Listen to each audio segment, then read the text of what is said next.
This is the trill, recorded on 8th of January 2002, played twice. The recorder was inside my suitcase and somehow switched itself on, so you can hear 3 levels of sound. The TV, which was on, it was a news program, the movement of people in the room, and the spirit trill close to the mic. I'd really like to know what you make of it.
You're listening to Ears Have Eyes on CJSW 90.9 FM, broadcasting from Treaty 7 territory, home to the Blackfoot Confederacy, the Tsuut'ina First Nation, the Stoney Nakoda, and Métis Nation of Alberta, Districts 5 and 6.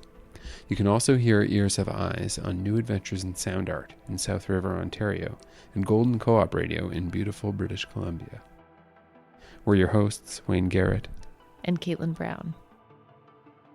While the Northern Hemisphere enters into a festive winter spirit, we're returning to the spooky spirit of autumn with part 2 of Radio Whispers, Haunting Radio and Radio Hauntings. We started our program with Gesang des Tauberarztes by sound artist and musician Nonnon, aka Dave Madden. In Dave's words, this work represents the feelings of thought paralysis in the face of white coat medicine. Ears Have Eyes is a monthly collection of sound-based work by local, national, and international artists and musicians. We're CJSW's only submission-based radio program, and every month our show is organized around a theme. This month's theme, Radio Whispers, features experimental music, spoken word, and sound art, leaning into the ethereal hauntings of radio.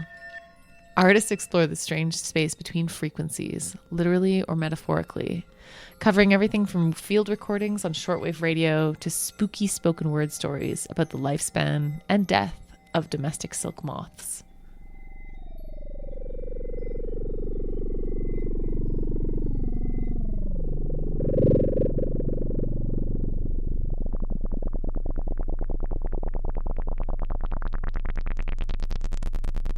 The next piece comes from French composer and sound artist Raphaël Amour Corniglion Faccioli, described as la geste amputée, à l'autre corps, raide attenant. The ruins of the abandoned murderer's impulse give rise to regret's revival through the corpse's lingering sorrow. L'égoïsme débauché porte à l'autre corps, raide attenant, compulsif et charnel, une destruction ordonnée jusqu'au bout. Pour un narcissisme exacerbé, la perte de soi contre l'oubli. This is À l'autre corps, raide attenant by Raphaël Amour Corniglion Faccioli.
Memento Mori.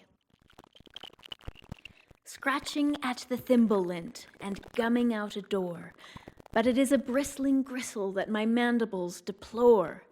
Too thick this nest, despite my best, it has become a tomb, while all that I had longed for was a carefully combed womb. My breeding has betrayed me. I shall surely suffocate, pleading my case, while needing my case. I'll not be a reprobate. My mouth is now vestigial, so I spew a horrid broth, a protease to tease apart my handsome homemade cloth. My kind's indentured servitude to natural selection has left us lacking teeth, a crude, unfortunate objection. I'm hurried now with furried brow and champing at the bits. A sticky wicket, this tricky thicket. I will not call it quits. My sack, once soaked enough to sag, does segue to a sog. A catching thatch no more. A hatch is forming in the grog. And soon I shall emerge and sing, Morus, Morus, Mori. The mulberry, it calls us forth to spawn, to fly, to flee. But soft, what light! To my delight, I've reached the other side. A warm reception must await beyond this nappy hide. 6 short bird cleats peel back the pod and shuffle off the coil. It's no longer of use to me, despite my days of toil. But then, a gasp, a puff of steam, a lilt of little cries, a shrill and grim awakening. I come to realize the giants, they are killing them. My clan, my crew, my kin. Their bodies boiled while fast asleep inside their second skin. And they pull from sodden cauldron a sullen woolen clod, like so many softened lozenges, a hot and cold maraud. And they wrest the pliant fiber and do fasten it as floss to an ever-spinning spindle, a bold and ghastly swindle. And here is born of spit and grit a profit from a loss. Like pearls before swine, oh horror, oh hell, caught short in their cots, the sorrow, the swell. And once the slack is spun and spooled, the giants do devour what's left behind inside the pot. My stomach has gone sour. They'd have our cake, and eat it too. Such blatant disregard for we, so wee and dutiful, our labor soft and hard. Why was I spared such cruel demise, allowed to be reborn? I am not so exceptional, though not so for my scorn. I surmise it is to foster more of us, to be a mother, but I cannot in good conscience. I'd rather create a pother. Though my wings are disappointing, I've a good amount of pep, and I am feeling salty, and not just from having wept. I will avenge my pupil pals, more now raveling at speed. I'll loom at loom and spell their doom upon the voile. Take heed. By their, of course, I mean the ones procuring our extracts. At our expense, a recompense is due for them, a tax. What a fractious manufacture, a downy dowry to secure a future we've no part in, no pardon, no allure. And so I wait until night falls and rally up we fertile few left in the wake of such unrest, a reckoning, a coup. We'll chew them out, we know just how, well, from our time before, though this will be quite different, a scare to settle score. We crawl upon the textile and scuffle to and fro. With frothing proboscis we forge a colossus of script, a tale of woe. Both warp and weft are left bereft, and bearing a grave warning, a mutiny of tiny mutes. We'll spook them stiff come morning.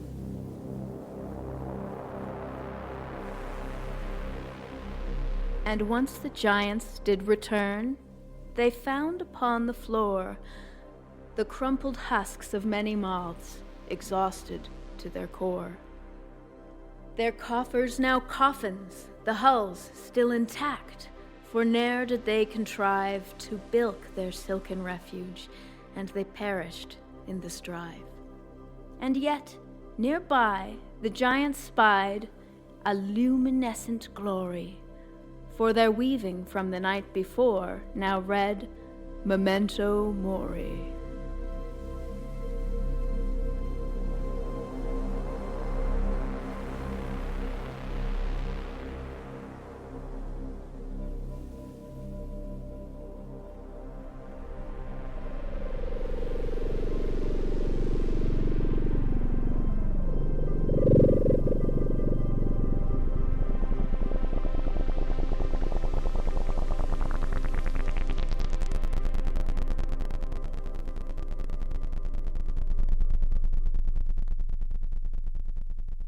So silk is actually produced by a little kind of caterpillar. It's the larva of a moth, the domestic silk moth. There are wild silk moths, but we've domesticated them to be a bit more cumbersome in the body, and they're, flightless, so they need help mating. And when it's time for the larva to the larval stage of the moth to pupate and become a moth, they spin a cocoon. So they have little spinnerets in their mouths. So you often think of spinnerets. Spiders have them a lot of the time at the end of their bottom.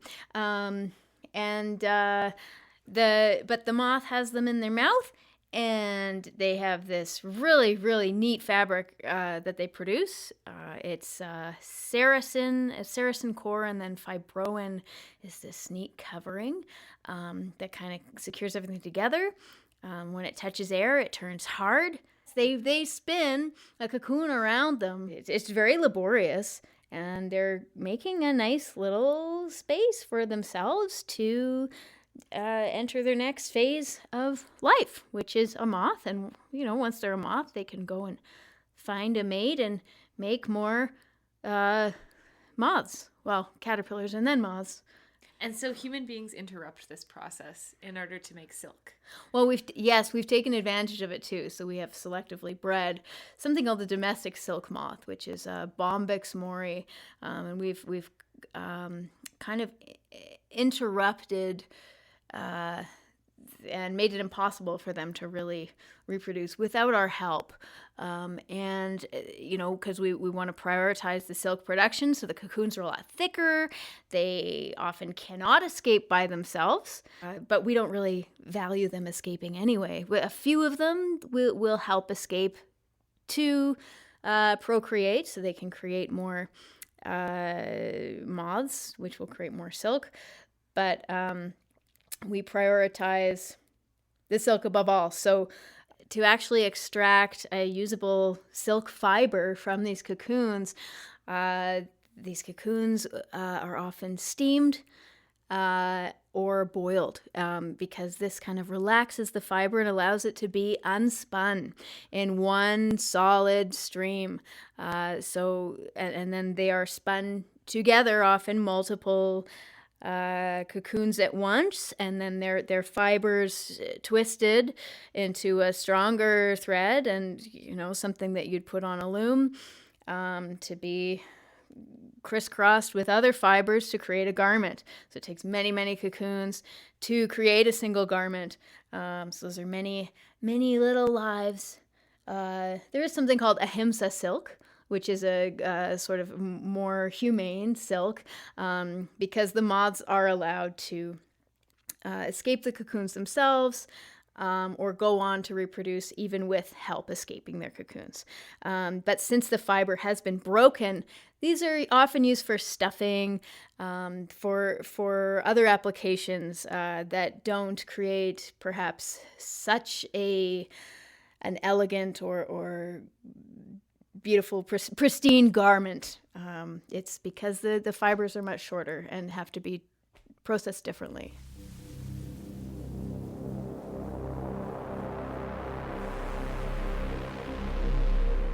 You've been listening to an interview with Clare M. Duckett, describing her poem Memento Mori, read earlier in the program.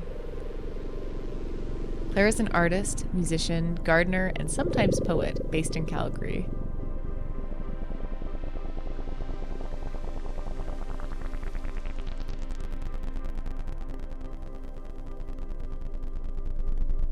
There's this competition put out by NYC Midnight. I think they're an online magazine. I'm not sure if they're also in print, but they hold all these different competitions for, you can write a short story or a poem, or this actual subset was rhyming story.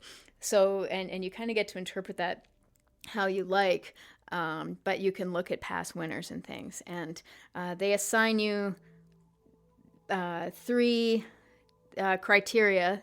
The genre was ghost story. The theme was pursuit of happiness, and there was a feeling you had to express at one point. It didn't have to be throughout, or it could be throughout, but it was not as pervasive as the other 2. But the feeling was helpless. So I had just recently watched a short little 5-minute PBS YouTube production.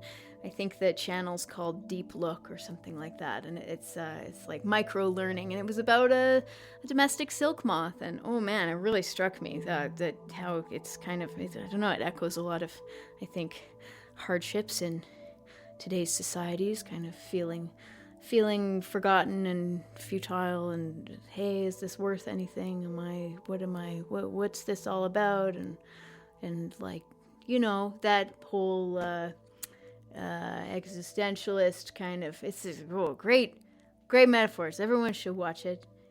Yeah, but Memento Mori itself, Mori, Mori, is the species of the genus Bombyx. So Bombyx is the silk moth, and then the domestic silk moth has, I'm not sure of the genus on a wild silk moth, but the domestic silk moth has Mori as its species.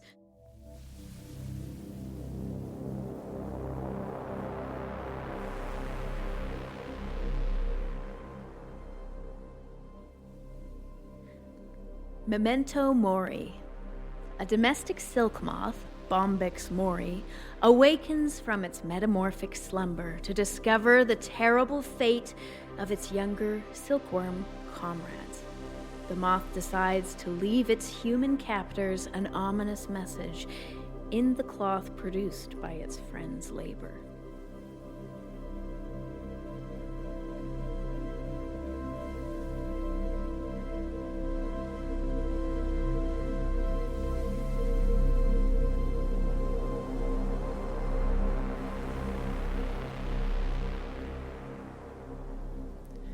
You just heard a brief interview with Clare M. Duckett.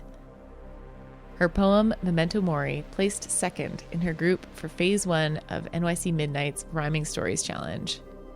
Her current poem, Attachment Theory, or Better With Her Than Without Her, is currently part of the second phase of the competition.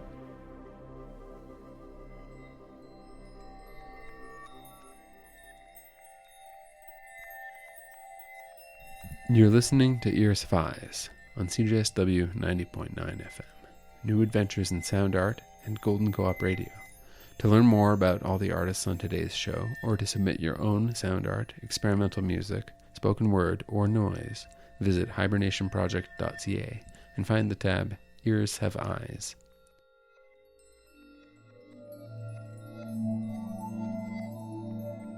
The next piece on the program comes from Syracuse, New York-based composer and sound artist Chris Cresswell. Lost Art of Losing Sleep is the first work Chris wrote for the 315 Ensemble. Originally premiered and recorded in 2017, the work is accompanied by a short poem. Woven fragments wash over him as he rediscovers the lost art of losing sleep. In Chris's words, the piece features room tone, radio static, sampled ephemera, field recordings, and no input mixers. This is A Lost Art of Losing Sleep by Chris Cresswell and 315 Ensemble.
You're listening to Ears Have Eyes on CJSW 90.9 FM, New Adventures in Sound Art, and Golden Co-op Radio.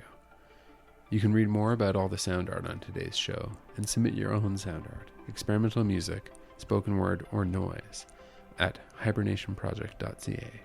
Find the tab Ears Have Eyes.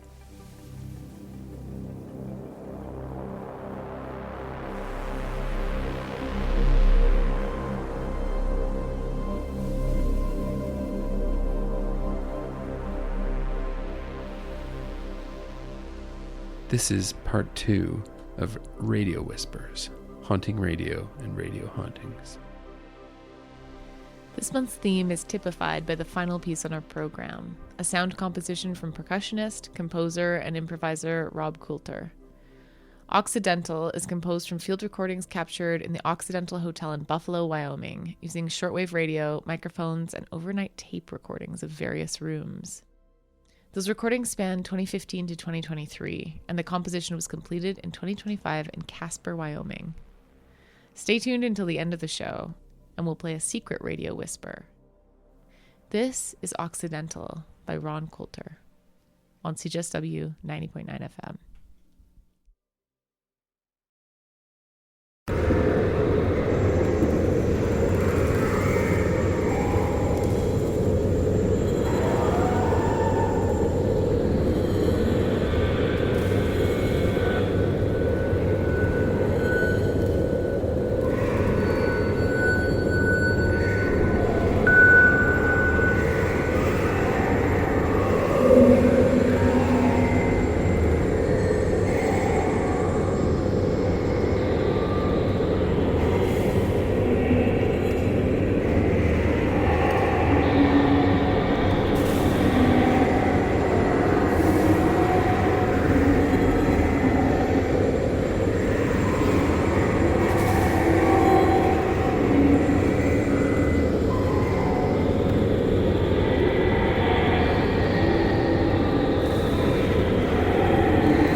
Bodies of light in bodies of water. Bodies of water. Bodies of light in bodies of water. This place. It shifts as we are shifting. Slow passing symbiosis. Layers of time like strata. A passageway of conifers and tall and radial lines. Geometry of forests. Our breath caught in the branches. Passageway of reaching upward and tall and radial lines. Seeking. Lichen lost.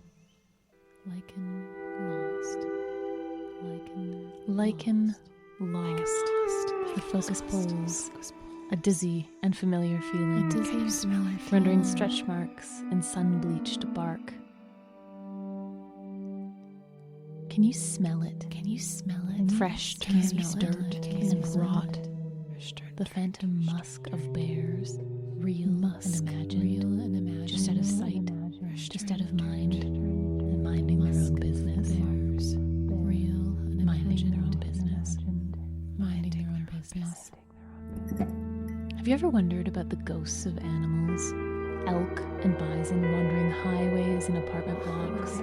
100 million rabbits in ectoplasmic neon, pursued by canine poltergeists. Coyotes howling from beyond, wherever it is, coyotes go to die. And what about the ghosts of trees? These tall, foreboding specters, grabbing with long fingers across clear haunting the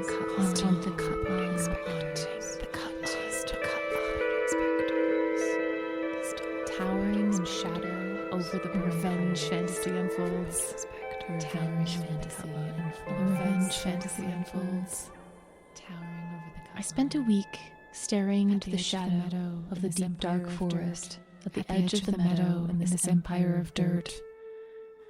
We'd heard a shifting there, a great weight. I spent relocated, staring into the the heaviness shadow of form, of the deep dark forest, bigger than at the edge ourselves. of the meadow in The impenetrable woods bring us back to the food chain. I ran away. In running, I was prey. And now I know where I sit in the great rewilding. The great Soft pink meat and bone and sinew, vitamin-rich organs, pathology of the psychoskeleton in a different landscape. in an indifferent landscape. Soft pink meat and bone and sinew. The mountain doesn't care about you.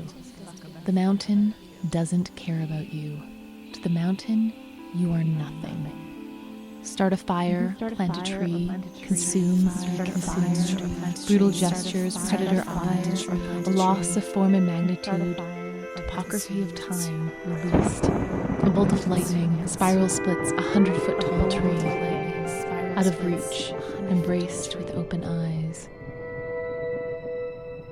And yet, we are ourselves a tactile reality. We touch and are touched. In touching, we feel, are felt, and are touched. we break, are broken, destructive, wounded, and deeply caring, crushing the moss underfoot, underhand, our naive and misplaced attentions, drawn inward and outward in human scale. This place is a talisman. This place is a talisman of mullen and time, a haunting carried with us in our eyes and fingertips, the sound in the distance of wind unfelt. This place is a talisman.